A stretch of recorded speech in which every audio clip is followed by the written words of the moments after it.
मेरे हिसाब से जितना 1991 में भारत के अंदर मार्केट लिबरलाइजेशन से वेल्थ क्रिएशन, वेल्थ जनरेशन हुआ था, वैसा ये मोमेंट आ रहा है इंडिया यूरोपियन यूनियन की डील से।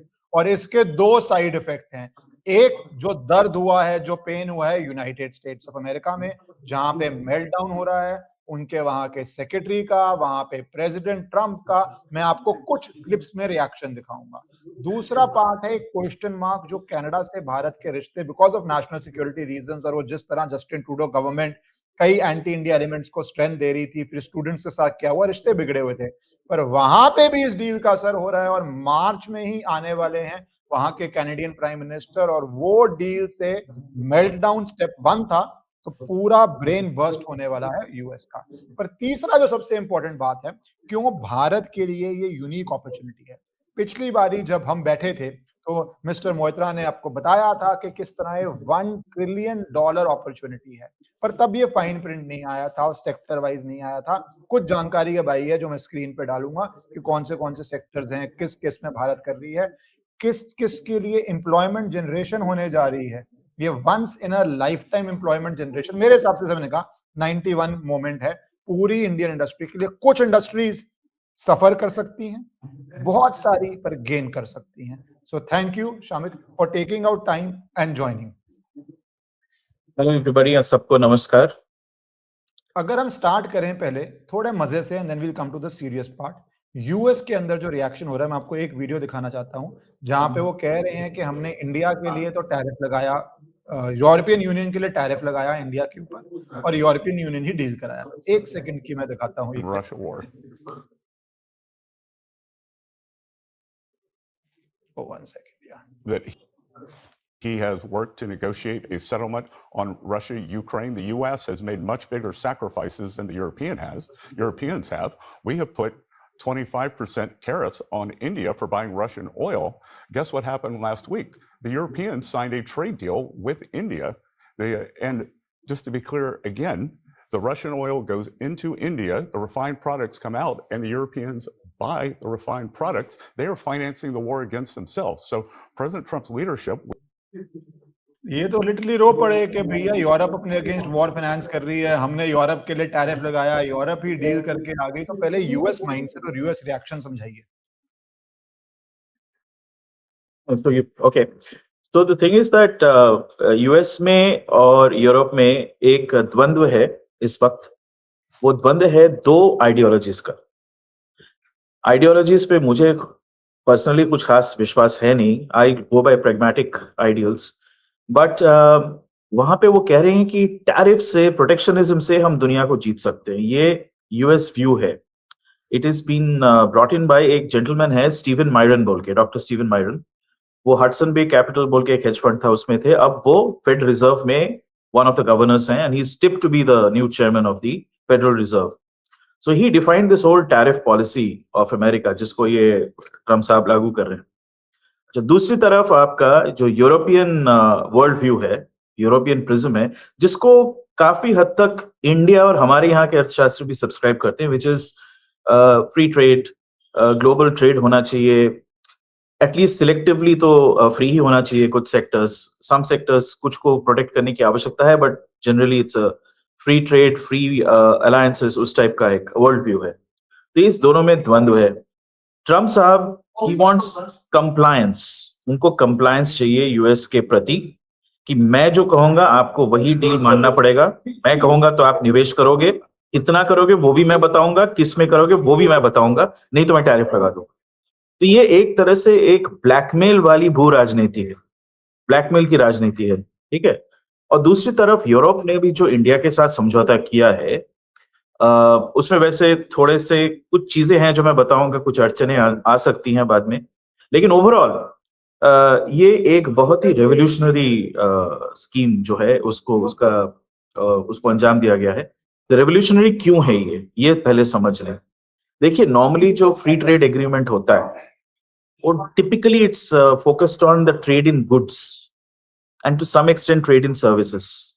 पर ये वाला जो फ्री ट्रेड एग्रीमेंट है, it is beyond an FTA. इसमें एक भू राजनैतिक दृष्टिकोण भी रखा गया है। So you are bringing in defence, you're bringing in people mobility, and you are also bringing in certain future oriented steps जो अभी क्वांटिफाई नहीं किए जा सकते, लेकिन वो आ रहे हैं. पिछले पॉडकास्ट में जैसे मैंने कहा था, स्पेस लेड कुछ डेवलपमेंट्स हैं, कुछ बायो इंजीनियरिंग फार्मा लेड हैं, उसका कुछ आंकलन अभी कर नहीं सकते, पर वो है बहुत बड़ा. दूसरा मैंने कहा था मोबिलिटी. देखिए, मोबिलिटी बहुत अहम है, क्योंकि मोबिलिटी से ही आइडियाज का आदान प्रदान होता है, और आइडियाज के आदान प्रदान से ही प्रगति होती है. अमेरिका जो आज अमेरिका बना है, उसके क्या कहते हैं, दो स्तंभ है. एक है उनका वो फिएट रिजर्व करेंसी डॉलर, और दूसरा है the culture of innovation, the spirit of innovation, entrepreneurship, जिसके लिए हम लोग भी अमेरिका भागते थे. कई जो हमारे पढ़े लिखे नौजवान हैं वो भी भागते थे कई दशकों से. तब जो है ये पूरा वहां पे उलट हो रहा है. ये नहीं चाहते कि लोग आए. वो कह रहे हैं कि क्यों, अमेरिका में ही जो लोग हैं वही, और अमेरिका में लोग का डेफिनेशन उन्होंने चेंज कर दिया. वो डेफिनेशन है व्हाइट एंग्लो सैक्सन प्रोटेस्टेंट और उनके एडजेसेंट ज्यूज. That's it.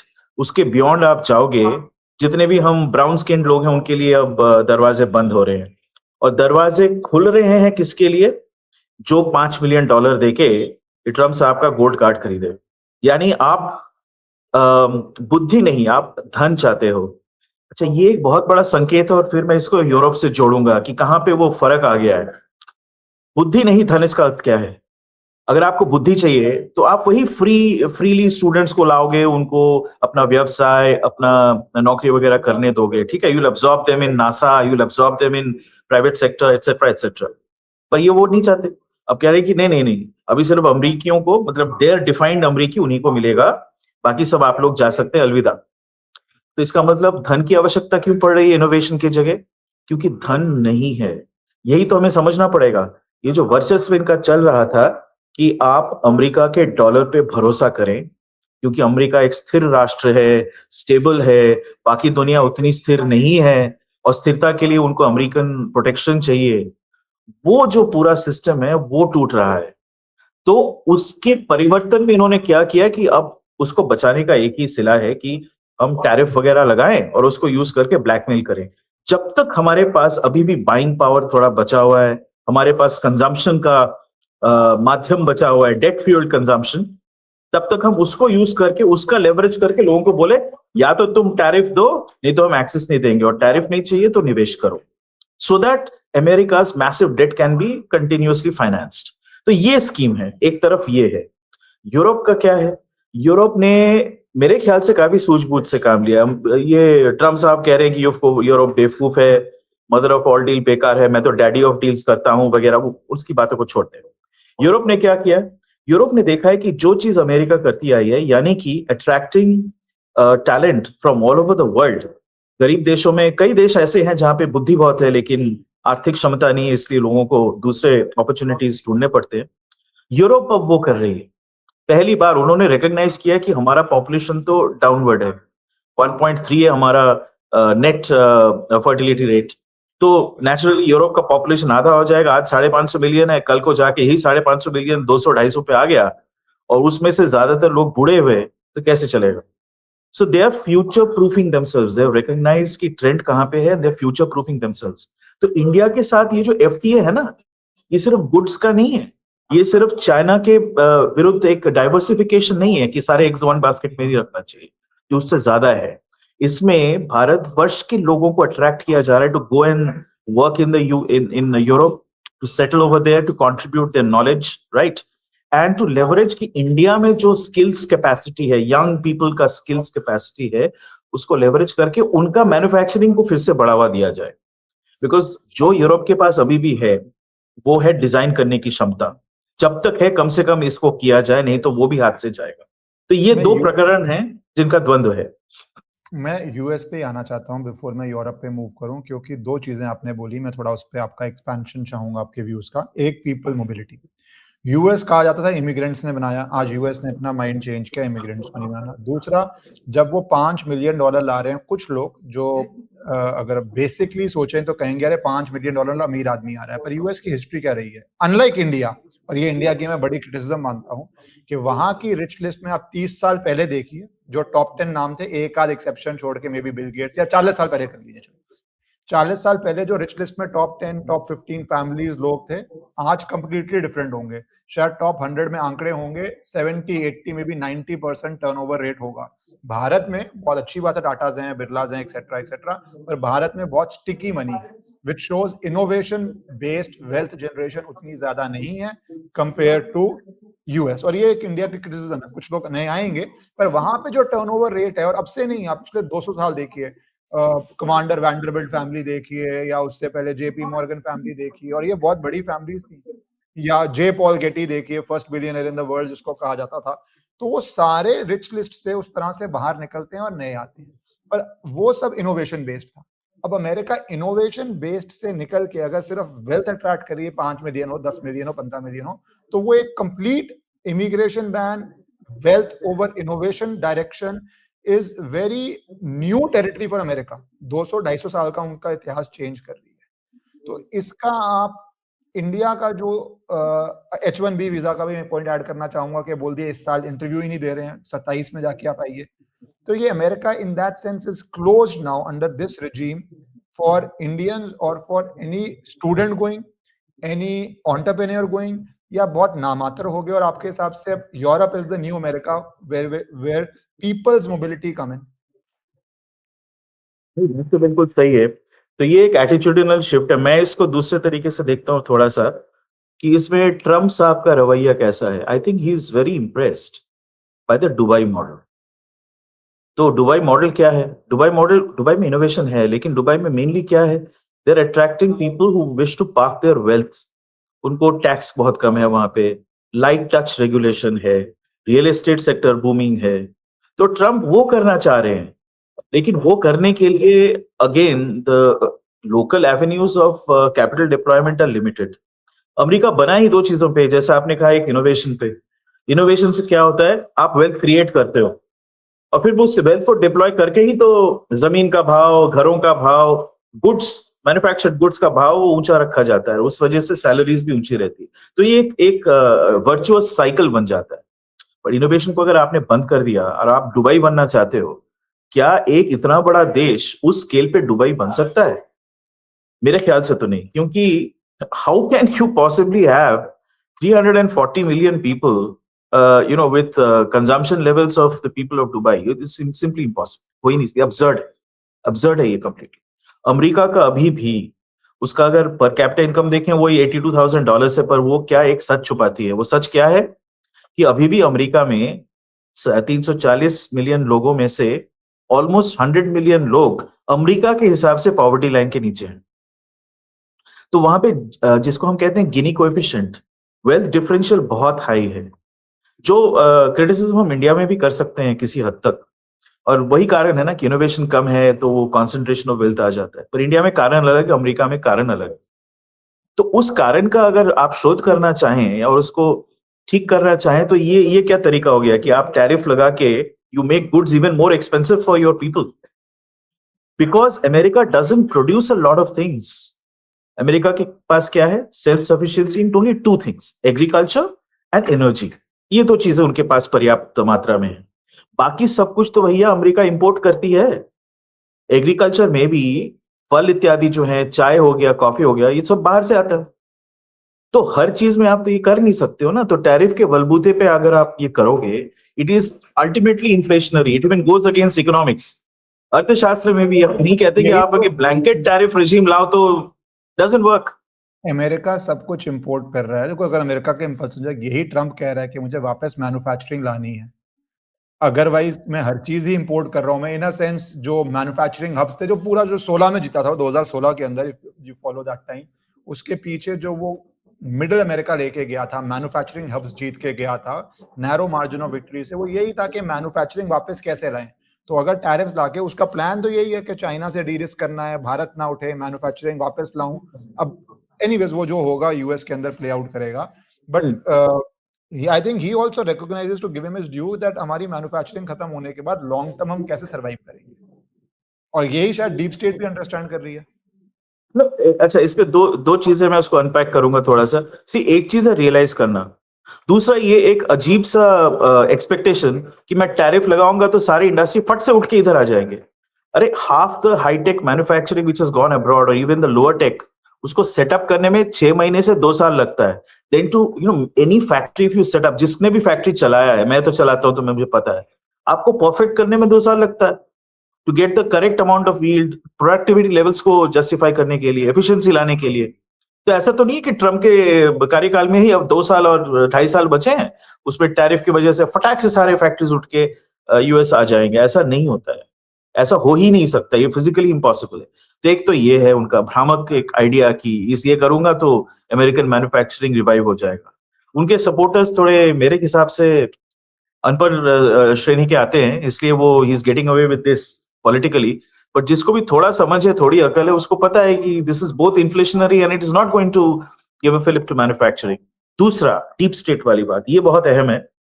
देखिए, डीप स्टेट जो है ना, मैंने जहां तक अध्ययन किया है, इतना मुझे साफ पता है, अध्ययन किया, और चूंकि मैं विदेश में काम करता था तो उसके पेरीफेरी में रहा हूं. So what I have noticed is deep state is faction ridden. एक मोनोलिथिक स्ट्रक्चर नहीं है.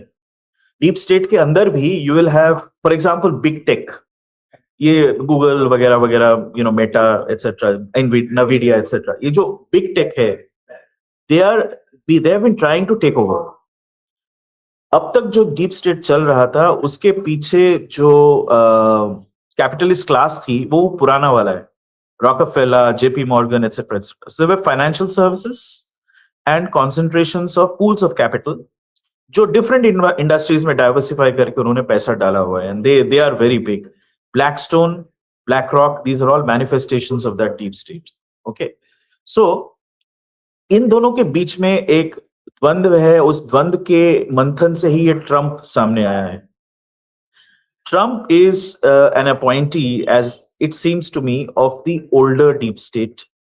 पर जो नया डीप स्टेट है, उसका भी एक अपॉइंटी उसके कैबिनेट में बैठा हुआ है, जिसका नाम है जेडी वैंस.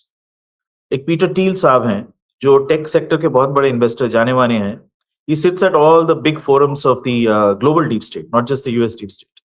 तो वो जो है, उन्होंने अपने इसको डाल दिया as a future president. So they are future proofing each others so appointee. तो ट्रम्प जो है, he is carrying out a certain agenda. और मेरे ख्याल से जो पुराना डीप स्टेट है, they wanted to do a reset, जहां पे ये डेट बेस्ड जो वेल्थ क्रिएशन मॉडल है, उसको रिजेक्ट करके एक नया मॉडल लाया जाए. उसके लिए आपको क्या करना पड़ेगा? आपको दुनिया को पूरा मतलब खलबली मचा देनी है, और डॉलर को जो है, उस पे लोगों का विश्वास जो उसको कम करना है, जो होता हुआ हमें नजर आ रहा है. Incidentally, of the total trades that are happening globally, the dollar was the basis for 65%, 64 point something percent of the trade 2021 में. आज वो घट के 40-42% पे आ गया है. So the acceleration is happening, जहां पे डॉलर का वर्चस्व, उसका जो वैल्यू है एज रिजर्व करेंसी, वो कम हो रहा है.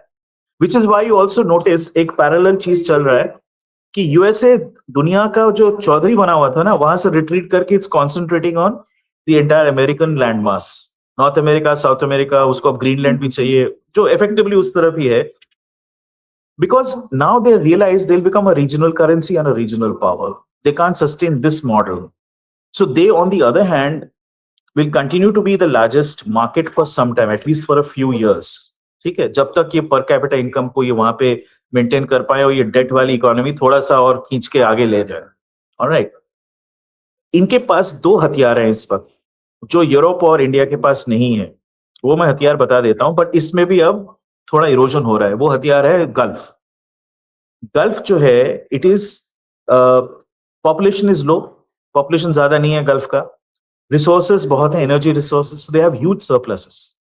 गल्फ के एक एक इकोनॉमी को अगर हम ले लें तो भारतवर्ष का एक छोटा सा फ्रैक्शन ही है, लेकिन वहां पे अगर सरप्लस देखें, 90% of the economy is surplus. आपको आवश्यकता नहीं, तो पैसा बहुत है, कैश सरप्लस बहुत है. अब अमेरिका ने एक चीज करके रखा हुआ है कि गल्फ का जो एनर्जी ट्रेडिंग है, और एंड दुनिया का जो ग्लोबल एनर्जी ट्रेडिंग है, वो डॉलर में ही होता रहे. यही सोर्स है. अभी जो यूरोप में लोग थोड़ा सा अनवाइंड कर रहे हैं अपना यूएस ट्रेजरी पोजीशंस, इंडिया कर रही है, चाइना कर रहे हैं, कौन खरीद रहा है? These Gulf based funds, they are still piling up on US treasuries. और कुछ अमेरिकन pools of capital जो ओल्ड डीप स्टेट के पार्ट हैं, they are also picking up the US treasuries. अच्छा, इसी वजह से इसका एक और मैं दूंगा कि ये क्यों मैं कह रहा हूं कि ये हो रहा है। आप देखें ये जो कह रहे हैं ना कि सीबीडीसी बनेगा यूएस में, डिजिटल डॉलर, उसमें देखें कि उसके नीचे आधार सिर्फ प्रेशियस मेटल नहीं है, वो कह रहे हैं कि existing dollar will also be a underlying for it, क्योंकि एग्जिस्टिंग डॉलर का वैल्यू कम हो जाएगा, so the loss erosion in value will be covered by precious metals, it will be covered by energy, right, and balance will be the old dollar. So old dollar plus precious metals plus energy is equal to new dollar. That's why they are still buying those treasuries. कुछ value तो रहेगा ना when the exchange happens finally, जो flip होगा। जब ये flip होगा, you will notice one more thing, जो बहुत बड़ा खतरा है, which even Warren Buffett has sensed it. He's piled up $381 billion in cash so that he can buy on the dip. That's his strategy. वो खतरा ये है कि आपका जो यूएस इक्विटीज है, it's at 225% of the US GDP, और उसका पीई रेशियो 41 है average, which is crazy, it's unsustainable. और वो इसीलिए क्योंकि डॉलर चीप है, so you know the value of equities has kept on climbing. एक साथ एक और चीज होगा, इक्विटीज का वैल्यू गिरेगा, दूसरा the buying power of the dollar, जो पिछले, by the way this will shock people, पिछले 10 साल में 41% गिरा है बाइंग पावर। सो एक वो बोलते हैं ना, एक बास्केट ऑफ प्रोडक्ट्स, गुड्स का एक बास्केट होता है, कंज्यूमर प्राइस इन्फ्लेशन भी उससे हम आंकते हैं, तो वो बास्केट ऑफ प्रोडक्ट्स में जितना डॉलर से वो खरीद सकते थे, उससे 1.6 के आसपास वो हो गया है। So the increase is 0.6 divided by वो कर रही है, तो वही 41% के आसपास इरोजन आपको नजर आएगा, ठीक है, 0.6 by 1.6 like that. So what is happening is, एक तरह से तो ये इनका जो पुराना डीप स्टेट है, they are losing ground and they want to do a flip. और फ्लिप करने का तरीका इन्होंने ये पकड़ा है कि भैया टैरिफ मारो, लोगों को दबाओ, अभी भी पावर है हमारे पास, जब तक रहे तब तक खींच लो, ठीक है ना। इसीलिए यू नोटिस, सॉरी एक छोटा पॉइंट बोल दो फिर आई लेट यू, छोटा ही पॉइंट है, यू नोटिस कि हर एक डील में ट्रंप ने क्या इंसिस्ट किया कि आप हर साल 100 बिलियन करके लगाओगे अगले 5 साल तक। You notice that? जापान के साथ किया, कोरिया के साथ किया, right? यूरोप के साथ किया। This is a crazy thing that shows that they have no confidence in generating new wealth themselves, right? Final point मेरा ये है कि ये जो whole AI based model है ना, we need to do a podcast on this, and I plan to do several podcasts. The whole thing is based on large language model, right? लेकिन 95% जो काम करती है ना एक एक machine, that can be done by even the frugal models. तो ये 5% गेन के लिए आप ह्यूमन ब्रेन को मिमिक कर रहे हो, भैया ह्यूमन ब्रेन तो है ना ऑलरेडी, तो उसको उसका एफिशिएंसी बढ़ाने के बजाय आप क्या कर रहे हो, नया ब्रेन बना रहे हो with so much of energy.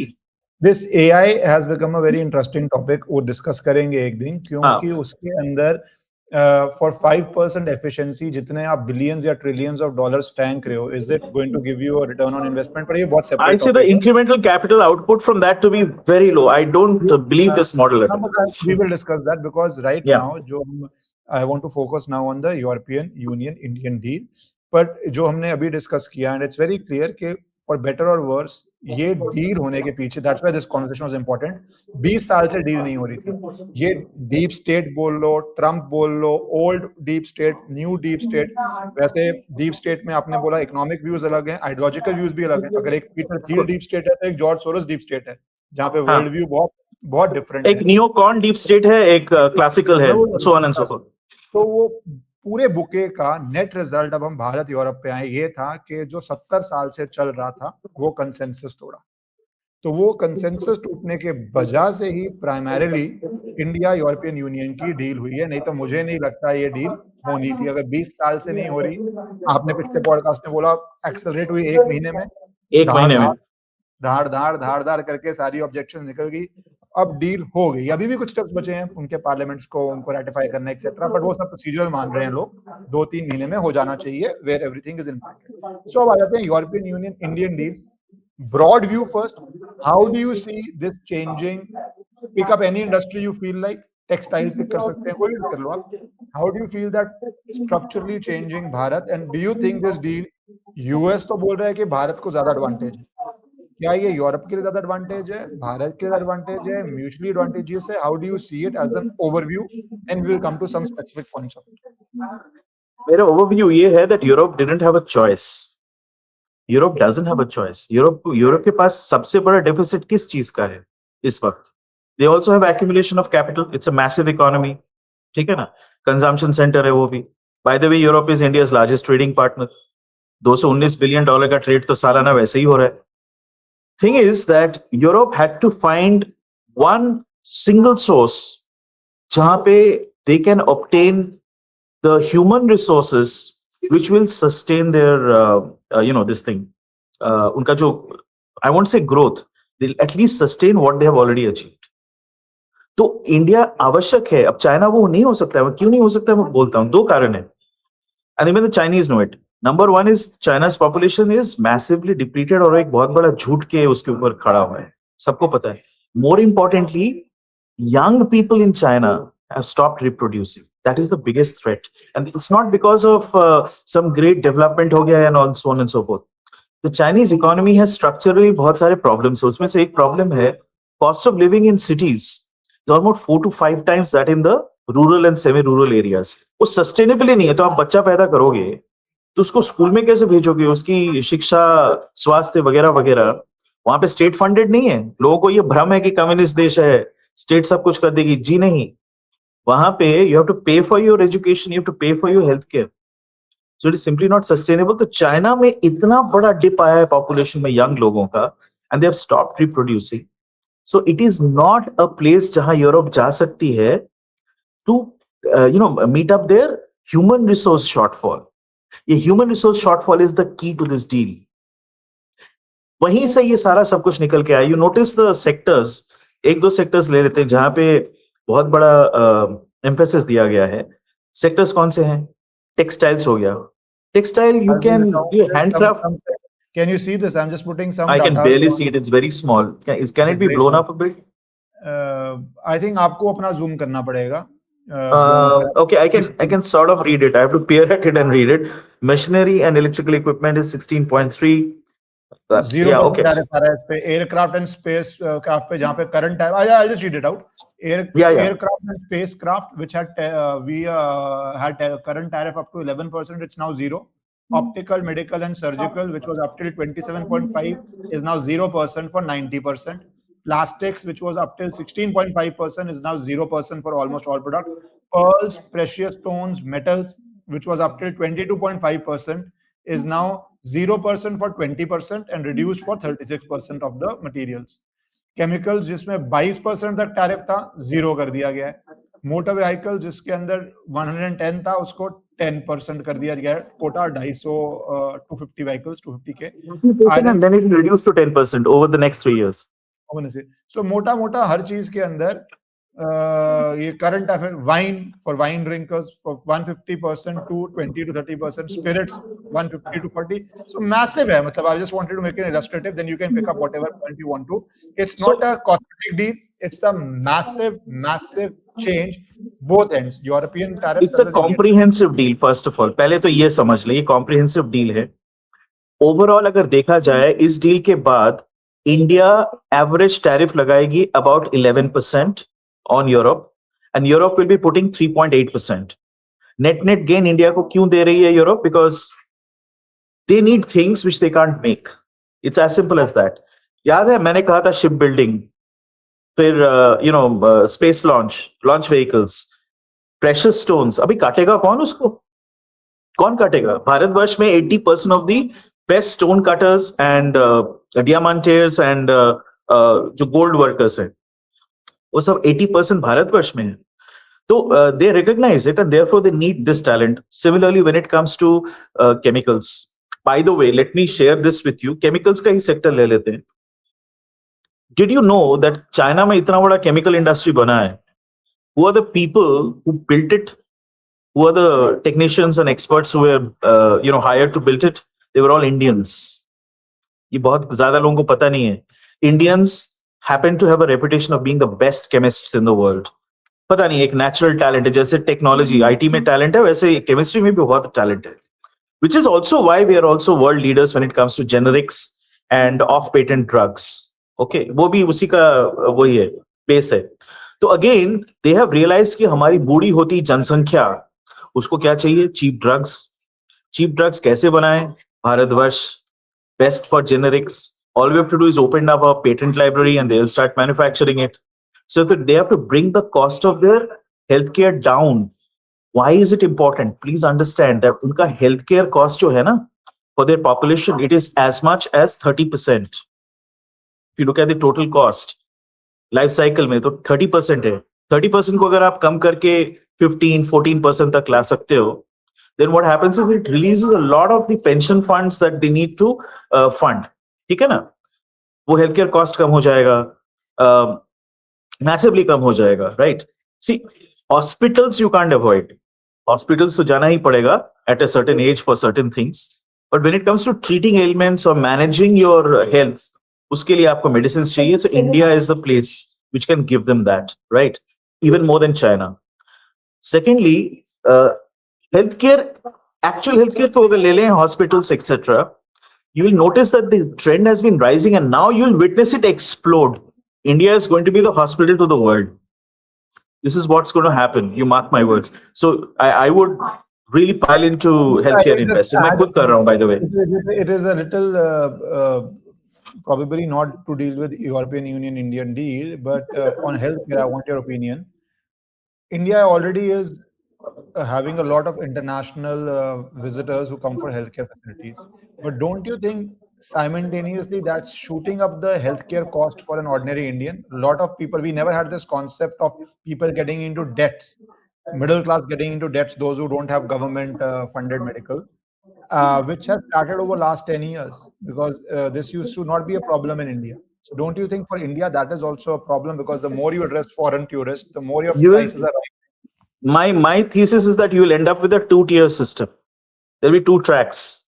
One will be for, the healthcare tourists who will typically be coming in from Europe primarily because of this agreement. And the second will be for Indians. And that's why if the government does not take steps to strengthen Ayushman Bharat and strengthen the medical insurance sector, which is why, by the way, financial services has been opened up significantly.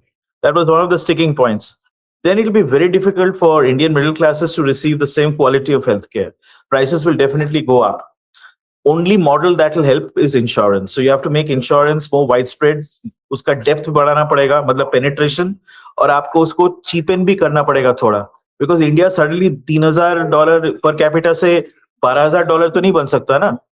वो तो नहीं हो, संभव नहीं है. Insurance भी, unfortunately, I tell you as a lawyer, it is so unfortunate. Not that we do these cases; these are petty cases. But 90, 80, 70% of the times, जितने वो documentation मांगते हैं, death by procedure, what we call, and the denial rates, and India doesn't have those sort of laws where your damages are so expensive that if you are, as a policy, if out of 100 claims you reject 70, I'm giving you broad numbers, I've not studied the industry, you reject 70 claims, there is no penalty even if you have rejected cases, egregiously wrong cases. Absolutely terrible. Healthcare sector, while you're bullish on the economy, as a real, I'll just finish my point 1 second. While you're bullish on the economic aspect of it, and I know I won't waste too much time on this, we'll get back to Europe, but as a personal lived-in experience of middle class, lower middle class Indians, I feel we are heading to a disastrous crisis where neither insurance is going to protect you, nor with the profit motive, the best energies will go into already treating the cream of the society, which is also a very big number. And when Europeans come, I believe it's going to become a very difficult situation. The critical problem is going to be, again, a human resource problem. Having adequately stayed, not just doctors, not just nurses, every hospital is an industrial setup. उसको चलाने के लिए जो लोग चाहिए वो है ही नहीं. So there is a huge lacuna there. So this has to be managed and observed very carefully. And as analysts and critics, we have to watch that. Because see, it's not just a matter of economics. Economic logic says कि यहाँ पे hospitals will explode. Very good. हमें ये भी देखना पड़ेगा sustainability. अगर sustainable नहीं होगा तो वो collapse भी तो कर सकता है. That is not a good economic outcome either.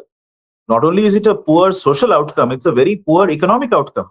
Because once it collapses, that disease spreads. The disease of inefficiency, the disease of non-availability of trained staff. You will have a healthcare crisis on your hands. So this has to be managed very carefully. Pressure Europe se aayega aur aayega hi aayega because they can't build hospitals fast enough and they simply don't have the people. So there are two solutions possible. One is healthcare tourism, ठीक है. दूसरा, they will import doctors from our shores. We can build hospitals over there, right? Because we have the manpower, we can take them there. Everybody wins. That is the win-win that I'm looking for. Europe may our healthcare chains expand there in collaboration. We can do it via collaboration, JVs, the number of avenues. That will also improve quality. It will improve the medical processes that are observed in hospitals. Uska benefit for India may be aayega. That will be a better model than just getting people over here and getting them treated, which is the outsourcing. It's like a semi-outsourcing kind of model. So जो IT में हुआ था ना पहले कि initially वो body shopping वाले उधर गए थे, तो हेल्थ केयर में भी वही होने वाला है. Will be body shopping doctors, nurses, technicians over there. So then somebody will understand, Arey, why shouldn't I set up a hospital? So you don't need to realize that will be an obvious thing to do. And let me tell you that many of the leading hospital chains are already thinking in that direction. They will be establishing in Europe. ठीक है, तो ये that's going to be a huge change. So medical sector, medical industry, you saying it will go through a medical, pharmaceutical, textiles will be massive. Oh, okay, Bangladesh is going to essentially die as an economy in consequence of this. Just elaborate on that, because the minister also I'll elaborate. On this example. So just on textiles, because it's a very labor intensive field also. So both on the economic as well as job creation aspect of it. So here's the thing. Bangladesh ka jo textiles hai na, about 70% of the raw material goes from India at fairly, low prices, right? Wholesale price mein hum bechte hain usko. During this phase where you had this upheaval in Bangladesh, it was being sent via Dubai and then into Bangladesh. Indian wholesalers made a lot of money. I'm talking about base material, cotton ho gaya, silk ho gaya, vagera, all of that stuff. Also, what Reliance manufactures, the PPE based products. So Bangladesh was also the biggest bulk buyer of those base materials, and we had deliberately created a policy wherein we vacated many of the textile and garment sectors and allowed Bangladesh to progress, because our government wanted to promote that particular government, which was Sheikh Hasina. Mere hisab se that policy was misplaced, because you can't put all your eggs in one basket, and that's come back and bit us in the face. But abhi jo ho raha hai, complete reversal. People have suddenly realized कि अभी वहां पे नहीं भेजना है, ठीक है. So power and raw material, दोनों चीजें बांग्लादेश नहीं जा रही हैं. You may have noticed last week, probably beginning of this week, they announced shutdown of 100% of all textile units in Bangladesh. 100%. एक भी फैक्ट्री काम नहीं कर रही है, because they have suddenly said that raw material हमें करेक्ट दाम पे मिल नहीं रहा है, is not sustainable. Because what was it? आप raw material को नीचे रखो, energy price को नीचे रखो, so the inputs are low, labor cost is low, so you can sell it cheap to the West. So सारा white label होके यहाँ manufacture हो रहा था, वहां पे in all those big chain stores brand करके बेच रहे थे. ये मॉडल था ना. तो आपका ये जो फैक्टर कॉस्ट इतना बढ़ गया है that it simply become uneconomic, it's unviable, कर ही नहीं सकते. आपको हर साल you will only be accumulating losses. India on the other hand has the scale, so we can scale up, and we anyway manufacture our own raw material. Energy की कोई कमी नहीं है, ठीक है. There's plenty of energy. So India is now on the verge of capturing almost a 6 to 8 fold growth in its textile sector. Textile and garments export $7 billion ka tha. It will be roughly $40 to $45 billion going forward, and it will climb towards $100 billion. So India now has the opportunity to displace both Bangladesh and Vietnam in the textile sector. European market is roughly $270 billion market, and Bangladesh had captured $35 to $40 billion of that. India was only $7 billion of it. And with this change, and I think it's a very happy change that industries in Bangladesh are shutting down, because I believe what they are doing to Sanatan there, it's a very good thing that's happening. But anyways, let's take on economics. On economics, the other aspect of this is a massively labor-intensive industry. So what we talk about jobless growth, this is not a case of jobless growth. This is going to be a case of millions of jobs being created if we hit $40-50 billion pie of the European industry. So what, in a textile sector, they are saying it's from weaving, garments, labor. 5 to 8 fold growth. 9 to 8 fold. 5 to 8 fold growth. So I am estimating at least 2.5 million jobs in textiles extra jobs. I'm estimating healthcare sector mein there will be another couple of million, right? The other day we were talking about global capability centers, Europe wale, jo yahan pe ab khulenge. 2 million will come from there. So I've only looked at 5 or 6 sectors and I was already at about 10 to 11 million new jobs in India being created annually. और ये कम नहीं होएगा. It can only expand from here on in. See, the thing is, दिक्कत क्या है? Unless you are at a certain scale ना, you can't become a global supplier in that particular segment. तब मान लीजिए आप ऑलरेडी स्केल पे आ जाते हो, ग्लोबल स्केल पे आ जाते हो, तो आप सिर्फ यूरोप को थोड़ा ही सप्लाई करोगे, आप साउथ अमेरिका को भी करोगे, घुमा के शायद अमेरिका को भी करो, कनाडा को करोगे, isn't it? So all of those, that multiplier effect kicks in very nicely in terms of expanding to new markets. Economies of scale. That is the reason why this is great. No, another one is leather and footwear. They're saying again a very labor intensive industry, $100 billion market, and tariffs are going from 17% to 0. So that is again a massive boost on the Indian sector. You're talking about gems and jewelry also. You've already talked about it, Kate. So what I'm liking about this deal is because, as you said, they don't have the young population, they don't have the workforce, be it blue collar, be it white collar, whatever collar you want to define it as. In that context, with our population, that becomes a crucial deal for us, looking beyond US, where entire Europe opens up, and which is in some of these countries are very easy to shift to. Greece, Italy, the sort of financial incentives to shift there are very easy for a person to shift into these countries. So that's a massive change in that aspect also. Sorry, what's the question then? What you're saying, I agree with. Question is that in this labor mobility, do you think that labor mobility is also going to happen smoothly, or they are going to bring in इसमें दिक्कत है. barriers? It's a very good question. इसमें दिक्कत है. I'll tell you one thing. What people have not noticed is the fine print, and the fine print is Europe में ना, Europe is a extremely regulation heavy economy, European Union. So they have something called NTBs, non-tariff barriers. सबसे ज़्यादा है पूरे विश्व में. India से भी ज़्यादा है. That's where the challenge is going to be. So what they have done is they have done set-asides, and they have said that these will eventually be equalized with law. कुछ exemptions होंगी for some time, so it will allow India to equalize the regulations, which will allow us to go into the European market. They have not sacrificed their NTBs. Huh? जैसे मैं एक simple example लेता हूँ. Can you give some examples of non-tariff barriers, please? हाँ, वही बता रहा हूँ. I was about to give you an example. मैं 2 example लूँगा. एक होता है कि आपके पास जो benefits मिलता है ना as a worker, you have certain benefits, insurance हो गया, medical हो गया, blah blah. यूरोप में कुछ rules हैं, and it expects that अगर आप भी workers को रख रहे हो and you are supplying certain products, you will have to implement same rules. Obviously, that raises the cost and it raises compliance issues because they come and audit it. तो ये एक non-tariff barrier हो गया ना. This is not just a matter of cost. It's a regulatory thing. दूसरा उनका एक rule है called TUPE, Transfer of Undertaking Protection of Employment.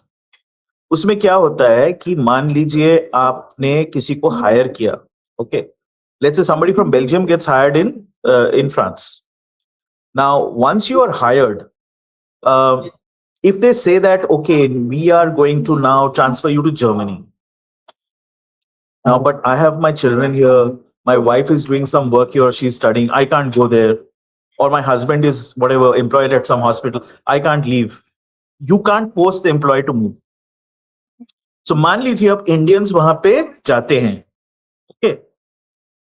So, if you want to displace anybody, moving them around is very, very difficult. They also might apply the same TUPE rules. They might have the same expectations in India.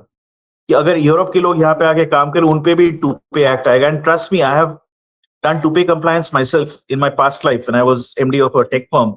It's a very onerous thing. और अगर आप, if you are in breach, the fines are extremely heavy.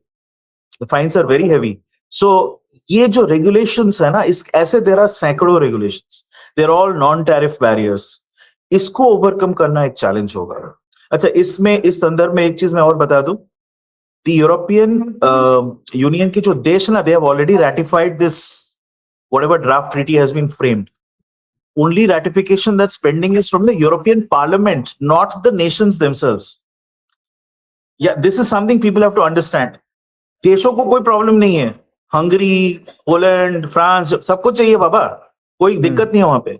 लेकिन वो Brussels में एक वो parliament बैठती है ना, जहां पे मेंबर ऑफ यूरोपियन पार्लियामेंट होता है, they all get elected from various countries, right? वहां पे क्या होगा, ये अभी भी एक क्वेश्चन मार्क है. और मेरा तो एक वो है कि डर है कि CIA वहां पे कुछ खेला जरूर करेगी, because many of those people are similarly compromised as some of our own politicians and bureaucrats are compromised. I might be making a simplistic point. That's why I want you to now answer when I say this. If members of parliament are getting elected from countries which broadly are in line with this because their domestic parliaments have passed it, would those members from those countries take a view diametrically opposite of what their own parliament has done? Is it sustainable for them politically? You have to understand, if you look at the composition of the European Parliament in Brussels now, you will find completely different dispensations in majority or in having major voices. जैसे Germany में अभी conservative government है ना, it's a कोalition of conservatives. But Germany के जो MEPs है वो उल्टा है, because the terms don't match. वो जो हमारा राज्यसभा लोकसभा का प्रॉब्लम हो जाता है ना बीच बीच में, because लोकसभा में कोई दल है, राज्यसभा में कोई और है, that mismatch still exists. So there is possibility of gaming that and using that to bring in further barriers to getting this ratified. This is the problem. So एक ये दिक्कत है. दूसरा वो नॉन टैरिफ बैरियर्स जो हैं, there are, for example, खाद्य में they believe in biodynamic certification. I myself am going through a process of getting biodynamic certified in my tea estates. It's very, very onerous. आपको 3 साल लगते हैं. आपने trade deal sign किया ना, ये मत सोचिए कि कल आप सप्लाई कर सकते हो फूड प्रोडक्ट्स. आपको 3 साल वो करना पड़ेगा, फिर जाके आपको खुला छूट मिलेगा. These are all the regulatory, I would say, roadblocks, very Byzantine rules, जिसके वजह से अड़चने आ सकती हैं, और ये हमें ध्यान में रखना पड़ेगा. तो ऐसा नहीं है कि एवरीथिंग इज परफेक्ट. फिर भी मैं कहूंगा, ऑल थिंग्स कंसिडर्ड, ये एक बहुत ही रेवोल्यूशनरी, बहुत ही बड़ा डील है. Share economics is pushing it in a direction where it will succeed. Americans will definitely try to scuttle it. वो अपना हर हथकंडा अपनाएंगे. Okay. मैं अमेरिकन की एक और वीडियो की आपने बोला, I want to play one more video जो भी बहुत वायरल हो रही है, where American again trade representative or whatever he is. Top on this, frankly, they get more market access into deal. I do. First of all, strategically, it's important to understand that because President Trump has prioritized domestic production and essentially started charging a fee for other countries to access our market, these countries are trying to find other outlets for their overproduction. And so the EU is turning to India to try to find a place. The EU is so trade dependent, they need other outlets if they can't keep sending all their stuff to the United States. I've looked at some of the details of the deal so far. I think India comes out on top on this, frankly. They get more market access into Europe. It sounds like they have some additional immigration rights. I don't know for sure, but President von der Leyen of the EU has talked about mobility for Indian workers into Europe. So I think on net, India is going to have a heyday with this. They have low-cost labor. It looks like the EU is doubling down on globalization, and we're trying to fix some of the problems of globalization here in the US. So मैं 3 main point बोल दूं इसमें. वो बोलता है कि भैया India has come out on the top. In fact, he describes it, India का तो हेडे आ रहा है, मतलब it's a bumper deal for India.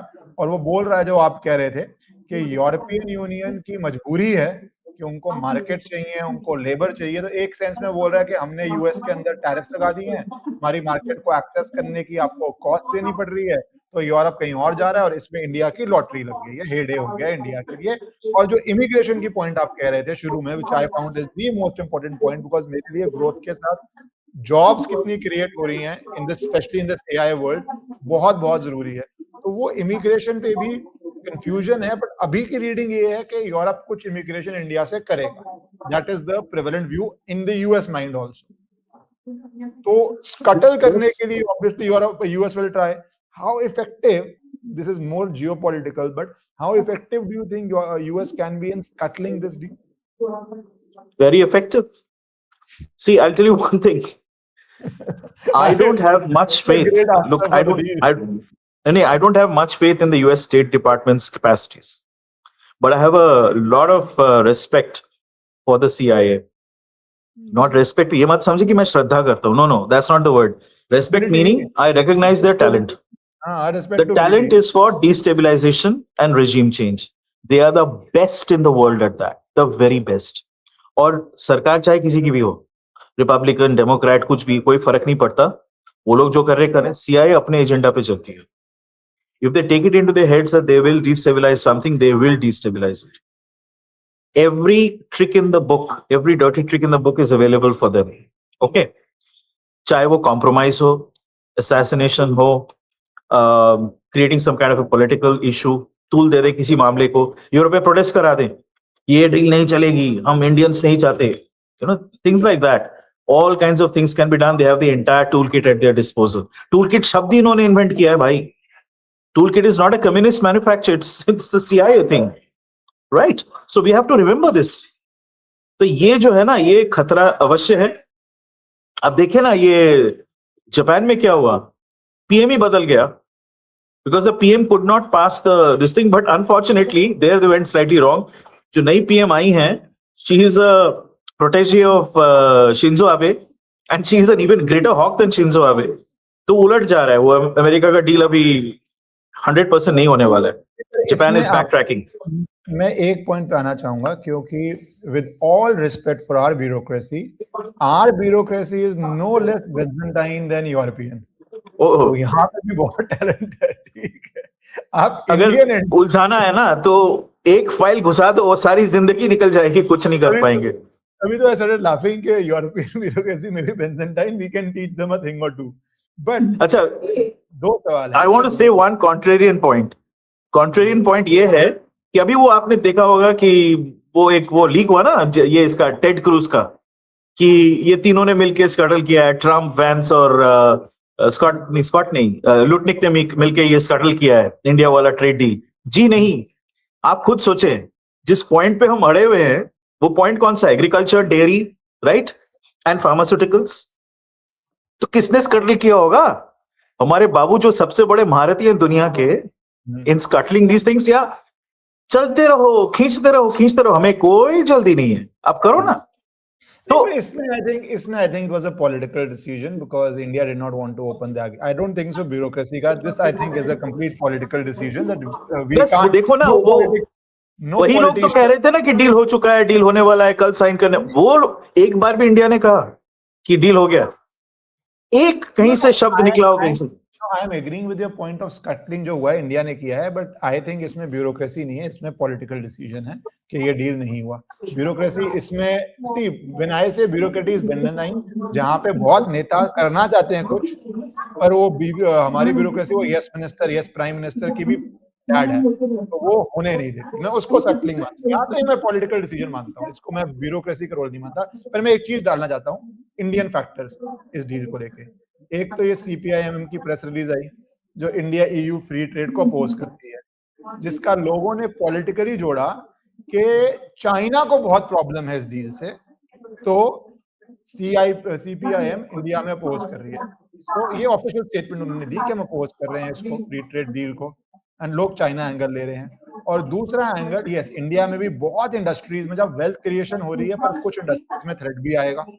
And those are big industries with big wealth behind them, where bureaucracy can be creating non-tariff barriers to frustrate Europe. Internal Indian challenge आप कितना seriously देखते हैं, politically as well as bureaucratic, for this deal to be implemented. Let's not ignore India में भी problems हैं. The only thing is that ये लोग कितना problem खड़ा कर सकते हैं. They can do some agitations. They can create some incidents or issues. They can mobilize certain resources in press and digital media. But in reality, अभी इनका political power जिस level पे है, I don't think they can create that level of mischief.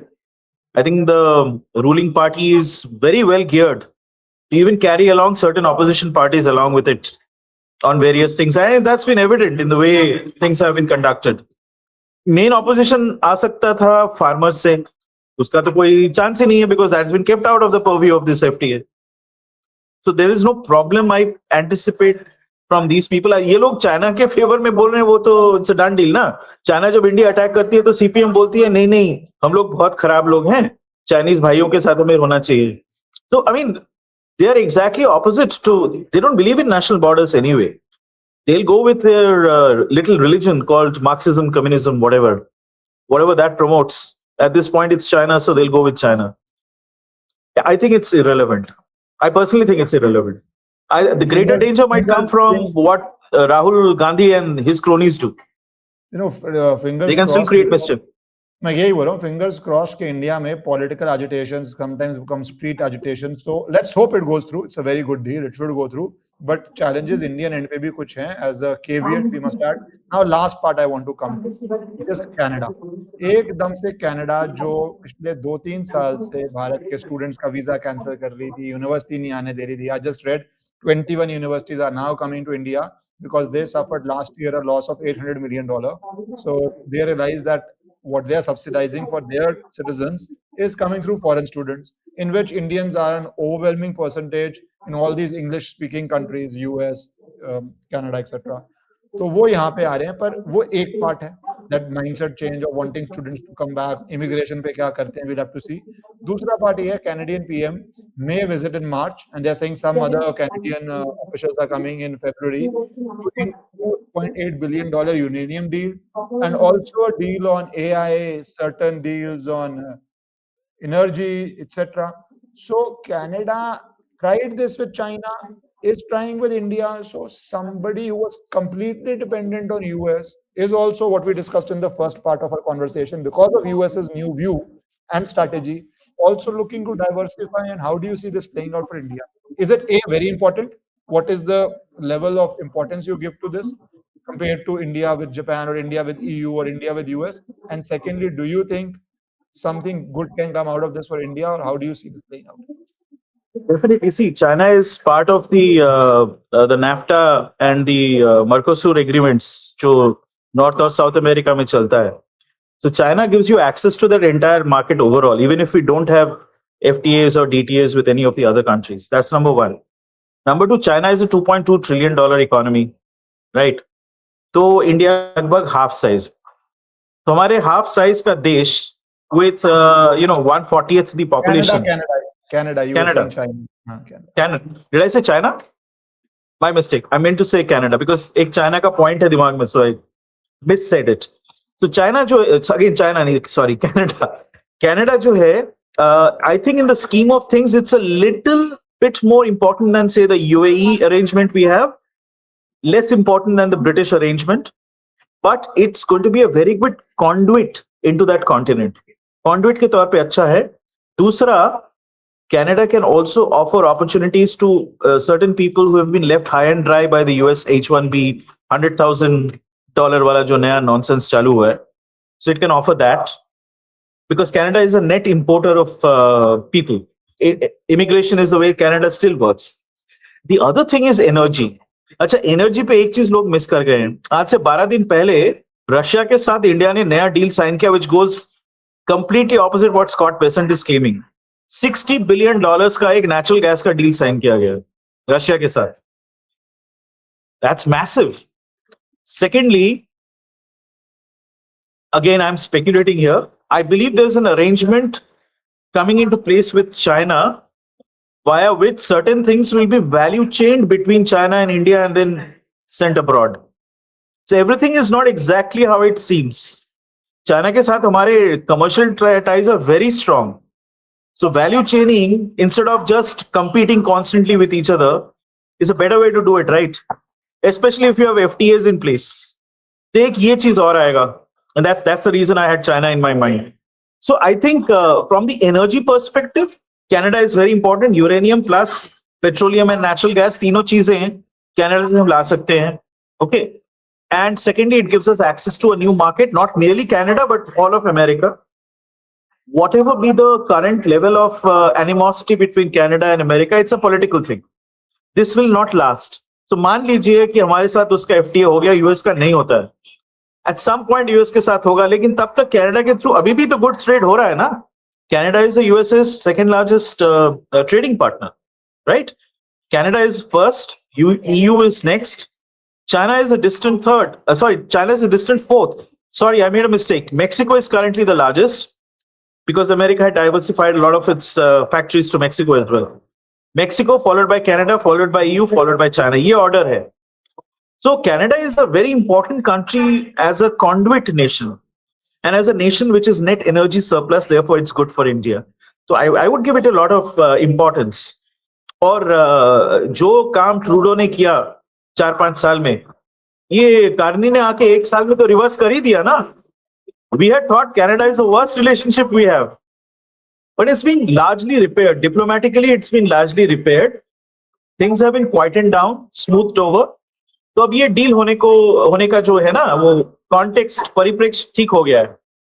4 of the Chinese, again I'm saying Chinese, 4 of the Canadian state premiers, वहां पे states है ना, Saskatchewan, Alberta, British Columbia, etc. They are coming to India first. तो एक state level agreement भी होगा, followed by a national level agreement. So it's going to be quite a thick partnership.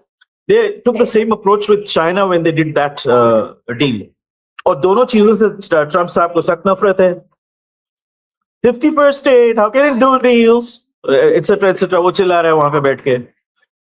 So I think it's good. Anything which actually makes Trump mad, एक तरह से बुरा है because it will make him angrier and he'll try to be punitive. CIA will try to destabilize the subcontinent. But जितना पागल होगा ना, उतनी गलतियां वो करेगा ज्यादा.